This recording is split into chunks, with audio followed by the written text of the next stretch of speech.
Super star Rajinikanth இந்த bison படத்தை பார்த்துட்டாரு. பார்த்துட்டு மாரி செல்வராஜை கூப்பிட்டு மாதிரி சூப்பர் மாதிரி பைசன் பார்த்துட்டேன், வேறு லெவலில் படத்துக்கு படம் ஒரு வித்தியாசம் பண்ணி காமிச்சிருங்க, படத்துக்கு படம் வேறு லெவலில் நீங்கள் பண்ணியிருக்கீங்கன்ட்டு புகழ்ந்து பாராட்டியிருக்காரு. அது கூட மாரி செல்வராஜ் ஒரு பதிவு ஒன்று போட்டிருக்காரு, என்னுடைய 5வது படத்தையும் அவர் பாராட்டியிருக்காரு, இதை விட வேறு என்ன வேணும் அப்படின்னு. ரஜினிகாந்தை பொறுத்த வரைக்கும் என்னென்னா, இந்த சின்னவங்க பெரியவங்க இவங்க உயர்ந்தவங்க தாழ்ந்தவங்க அதெல்லாம் ஒன்றும் கிடையாதுங்க.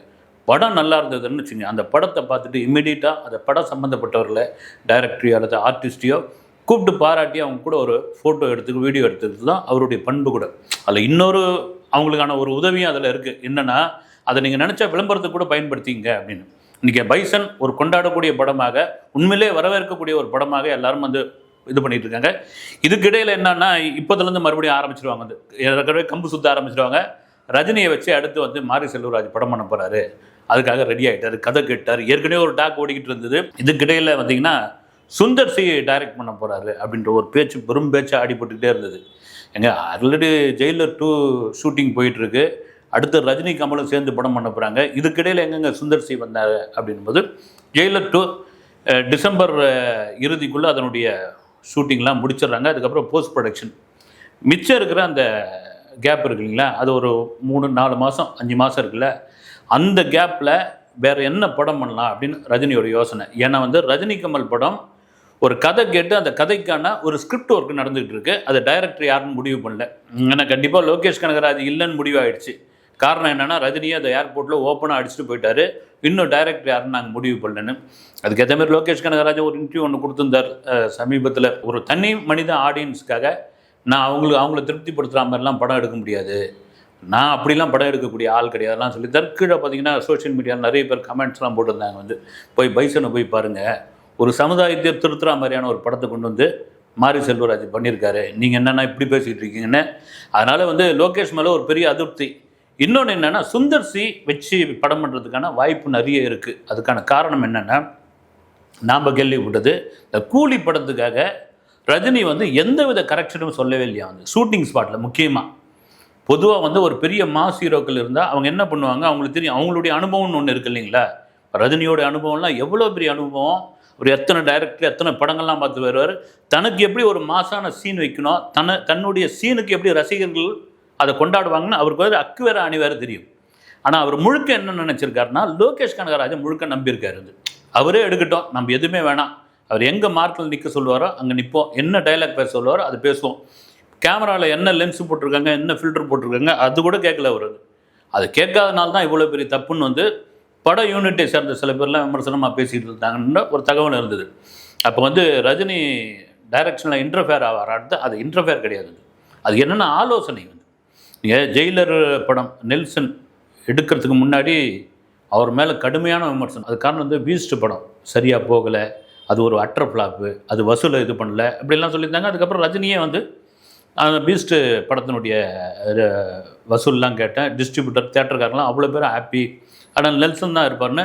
ஆனால் படப்பிடிப்புக்கு போன பிறகு போஸ்ட் ப்ரொடக்ஷன் வரைக்கும் ஒரு அசோசியேட் டைரக்டராக ரஜினி இருந்தார் என்பது தான் உண்மை.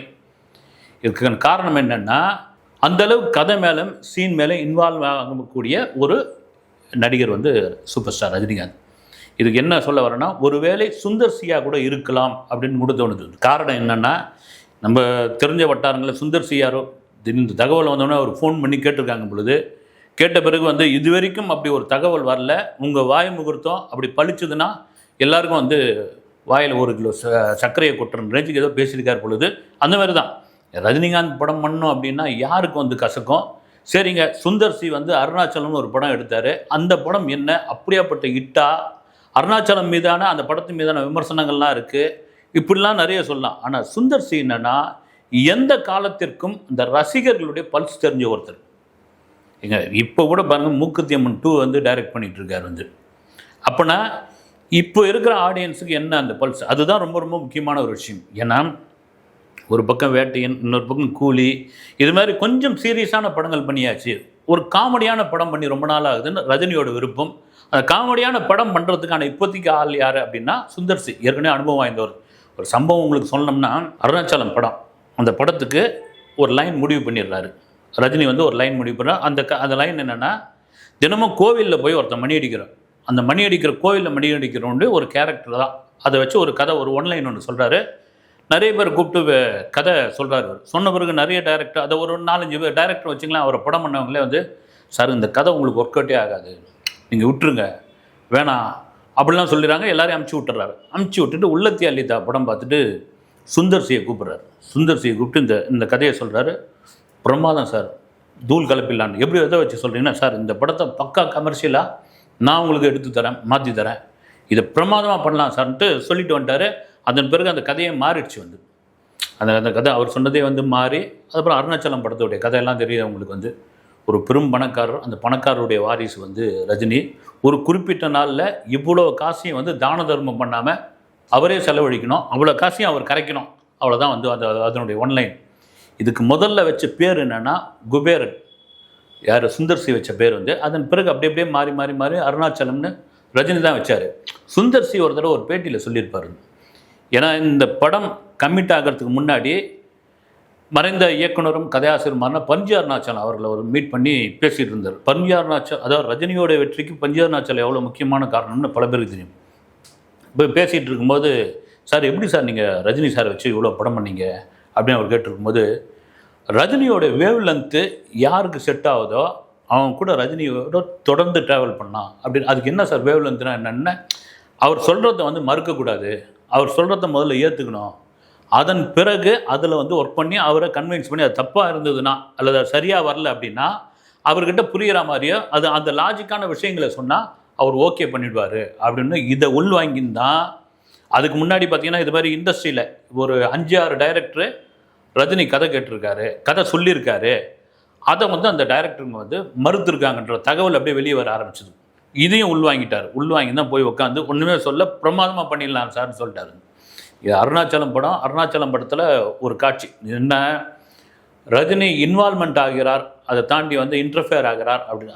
அதை மீறி ஒரு காட்சி எப்படி வரணும் தன் ரசிகனுக்கு, அந்த ரசிகன் எப்படி பிடிச்சிப்பான், அதை வந்து எப்படி கொண்டாடுவான் அப்படின்றதுக்கான உதாரணம் என்னென்னா, ரஜினி ஒரு பெரிய ஸ்டார் ஹோட்டலில் தங்கியிருப்பார்.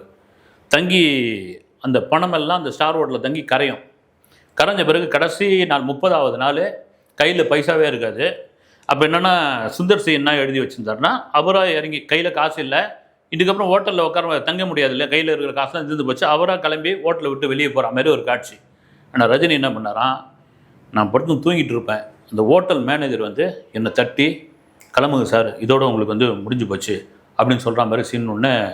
சுந்தர் சிக்கு ஷாக் ஆகி, சார் நீங்கள் ஏற்கனவே பெரிய பணக்காரரு, உங்களுக்கு வந்து கடன் கொடுக்கறதுக்கு அந்த ஹோட்டல் ரெடியாக இருக்கிறாங்க, கடைசி நாளில் வந்து நீங்கள் வந்து கிளம்புங்கன்னு சொன்னால் அது லாஜிக்கே இல்லை சார், உங்களுக்கு வந்து இன்னும் ஒரு 5 நாள் கூட உங்களுக்கு வந்து கடனில் இருக்குன்னு சொல்லுவாங்க, ரெண்டாவது இவ்வளோ பெரிய கோட்டீஸ்வரர் வந்து அப்படிலாம் வந்து யாரும் தட்டி எழுப்பலாம் மாட்டாங்க சார் அப்படின்னு பிறகு, எல்லாம் நீங்கள் லாஜிக்லாம் பார்க்காதீங்க, இந்த சீனை மட்டும் நீங்கள் எடுங்க, தியேட்டரில் ரசிகர் பாருங்கள் எப்படி கொண்டாடுவாங்கன்ட்டு அவர் சொல்லியிருக்காரு. அதே போல் இவர் எடுத்து முடித்தோடனே அந்த காட்சிக்கு அவ்வளோ பெரிய வரவேற்பு கிடைச்சிது. ஒரு சாதாரண ஒரு சீன் தான். இதுதாங்க ரஜினி வந்து, ரஜினியோடைய அந்த பல்ஸ் வந்து தெரிஞ்ச ஒரு ஆடியன்ஸோடைய பல்ஸ் தெரிஞ்ச ஒரு அற்புதமான ஒரு நடிகர் வந்து. சொல்கிறதுக்கான காரணம் என்னென்னா, இங்கே அருணாச்சலம் படம் வந்தப்போ நிறைய விமர்சனங்கள்லாம் வந்தது. இந்த படம் சரியாக ஓடல, இந்த படம் வந்து ஃப்ளாப்பு, இந்த படம் வந்து லாஜிக்கே இல்லை, சுந்தர் சிகிட்ட ஏன் இதை கொடுத்தாங்க அப்படின்ற மாதிரியான விஷயங்கள்லாம் இருந்தது. அந்த படம் உலக அளவில் அந்த சமயத்தில் 97வது வருஷம் ஏப்ரல் மாதம் ரிலீஸ் ஆச்சுன்னு நினைக்கிறேன். 97வது வருஷம் கிட்டத்தட்ட 37 கோடி கலெக்ட் பண்ணிச்சுங்க உலக. அப்போ பெரிய காசு அது. இன்னும் கேட்டால் ரஜினி அந்த படத்தை அவருடைய பேனரில் பண்ணதுக்கான காரணம் என்னென்னா, அந்த காலத்தில் 8 நலிவடைந்த சினிமா கலைஞர்களுக்காக உதவி பண்ணுறதுக்காக எடுத்த படம் அது.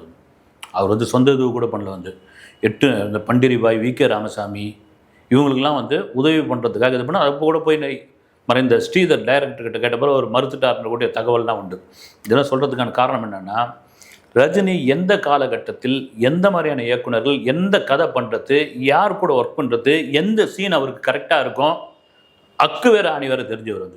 இப்போ வந்து மனிதன் படம் ரீரிலீஸ் ஆச்சு. மனிதனை கிட்டத்தட்ட டிவியில் 1,00,000 தடவை போட்டிருப்பாங்கன்னு நினைக்கிறேன். அதோட பார்த்தீங்கன்னா படத்து தேட்டர்லேயும் அவ்வளோ பேர் பார்த்துருப்பாங்க. ஒரு காலத்தில் மனிதன், நாயகன் 2 படத்துக்கும் அப்படி ஒரு போட்டிலாம் இருந்தது. வந்து ரீரிலீஸ் ஆன அந்த மனிதன் படத்தையும் அப்படி கொண்டாடினாங்க. வந்து மனிதன் பட சமயத்தில் இப்போ தான் எஸ்பி முத்துராமன் வந்து ஒரு பேட்டி ஒன்று கொடுத்துருந்தார். அதில் என்ன சொல்லியிருந்தாருன்னா, ஏவிஎம்மில் ஷூட்டிங் நடந்துகிட்டு இருந்தது. நடந்திருந்தோடனே ஏவிஎம்மில் ரஜினிக்குன்னு ஒரு ரூம் இருக்குது, இவருக்கு எஸ்பிஎம்முக்கு நிரந்தரமாக ஒரு ரூம் இருக்குது. இப்போது அவருக்கான ஒரு ரூம் இருக்குது அங்கே. அவர் என்ன பண்ண திடீர்னு எஸ்பி முத்துராமன் ரூமுக்கு ரஜினி வந்துட்டுருக்காரு. சார் நான் குளிச்சிக்கிறேன் சார், நான் குளிச்சுட்டு நான் அவசரமாக கிளம்பினோடனே ரஜினி இது சாதாரண பாத்ரூமும் உனக்கு 3 ரூம் நல்லா இருக்கும் அங்கே போய் இல்லை சார் நான் இங்கே ஒரு நேரம் இல்லை சார் அங்கேன்ட்டு டக்குன்னு அவர் குளிச்சுட்டு இருக்கும்போது டேப் ரிகார்டர், அப்போலாம் டேப் ரிகார்டர் இருக்கும் கேசட் போட்டு, அந்த டேப் ரிகார்டரில் முத்துராமன் எஸ்பி முத்துராமன் ஒரு சாங் ஒன்று போட்டிருக்காரு. அந்த பாட்டு என்னென்னா மனிதன் மனிதன் அப்படின்னு அந்த சாங் ஓடி இருக்குது. ஓடின உடனே டக்குன்னு குளிச்சு டவல் மட்டும் கட்டின்னு சார் இது எந்த படத்துக்கு தானாரு, நம்ம எடுக்கிற மனிதன் படத்தோட சாங்கு தாங்கன்னு அப்பயே இல்லை அப்படின்னு பதட்டமாக கேட்டிருக்காரு. இல்லைங்க இந்த பாட்டு வந்து எந்த இடத்துல வைக்க முடியல, மாண்டேஜ் சாங்காக கூட வைக்க முடியல, அதனால் இது வேணான்னு அப்படி முடிவு பண்ணி வச்சுருக்கோம்னு பிரமாதமான சாங்கு முழு பாட்டையும் நான் கேட்டேன். நான் அந்த படத்துக்கு வந்து சந்திரபோஸ் மியூசிக் வந்து நிறைய பேர் இளையராஜா நினச்சிட்டு இருக்காங்க. சந்திரபோஸ் இந்த பாட்டை நீங்கள் எப்படியாவது வச்சாகணும், எனக்கு அதெல்லாம் தெரியாதுன்ட்டாரான். என்னடா பண்ணுறதுன்னு ஒரு ஒன்றுமே புரியல எஸ்பி முத்துராமனுக்கு. சரி ஓகே இதை வேணா டைட்டில் கார்டு ஓடும்போது வச்சுருவோம், அது வெறும் டைட்டில் கார்டை வச்சா நல்லா இருக்காதுன்ட்டு ரஜினிகிட்ட ஒரு 4 நாள் கால் ஷீட் நீங்கள் கொடுக்க முடியுமான்னு கேட்டிருக்காரு. ஏன்னா அப்போ ரஜினி வந்து செம்ம பீக்கில் இருக்கார். அவருடைய கால் ஷீட் வந்து பொன் முட்டை இடம் வாத்துன்னு கூட சொல்லலாம். வந்து அந்த முட்டை எப்போ போடும் அந்த வாத்து அப்படின்னு வெயிட் பண்ணிகிட்டு இருப்பாங்க. தாராளமாக 4 நாள் தரேன்ட்டு சொல்லி 4 நாளில் அந்த சாங் எடுத்தது. நீங்கள் அந்த மனிதன் படத்தோட டைட்டில் இது பார்த்தீங்கன்னா தெரியும், ரஜினி பாடுறது வந்து பிரமாதமான ஒரு எதுக்கு சொல்ல வரேன்னா, ரஜினி ஒரு பாத்ரூமில் ஒரு சாங்கை கேட்டு இந்த சாங் இட்டுன்னு முடிவு பண்ணியிருக்கார். அது அவர் படத்து சாங்குன்னே தெரியாமல் அளவுக்கு அவர் இருந்திருக்கார். அப்படின்னா அவருடைய சென்ஸ் எப்படியாப்பட்ட சென்ஸ் வந்து சொல்கிறதுக்கான காரணம் என்னென்னா, மீண்டும் சுந்தர் சி கூட ரஜினி இணைந்தால் ஒருவேளை அது சூப்பர் டூப்பர் ஒரு என்டர்டெயின்மெண்ட் படமாக ஒரு காமெடி படமாக இருக்கும் என்பதில் மாற்று கருத்து கிடையாது.